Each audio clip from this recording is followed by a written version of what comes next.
From towns and villages across Europe, they're marching to Waterloo. Among the 5,000 who'll join opposing armies, a group completing their final training in a scout hall near Halifax.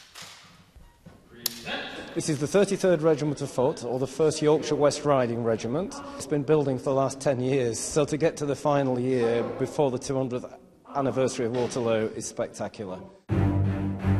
200 years ago, 72,000 French soldiers took up their positions on rolling farmland near Waterloo.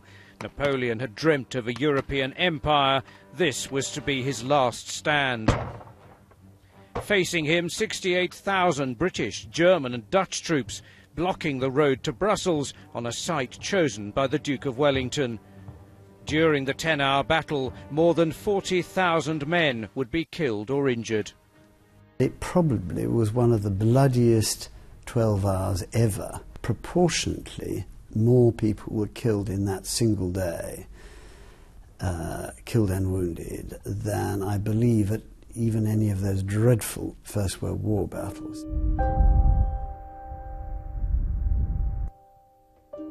Every nation has their memorials to the fallen, bar one.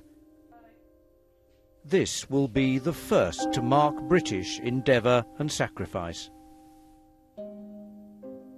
He is a representative of all the suffering and the misery that went on. I mean, you saw in pictures of them charging over dead bodies, and you know, it was grim. And these figures, these fellas, are brave soldiers, British soldiers. Steve Stanton and Barry Van Danzig have been fighting the Battle of Waterloo for most of their adult lives.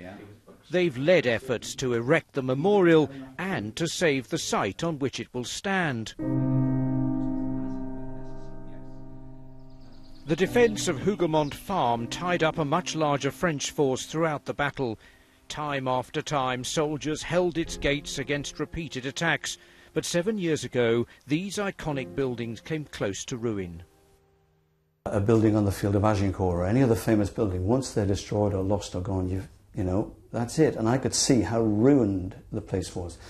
Nobody was doing anything. We as a team have every right to feel very proud of what we've achieved. And I certainly feel very proud of what we've achieved. Reenactors, descendants, campaigners, all reaching the end of their journeys to this anniversary. As for the rest of us, well, in Belgium at least, it's almost impossible to ignore. Robert Hall, BBC News, Waterloo.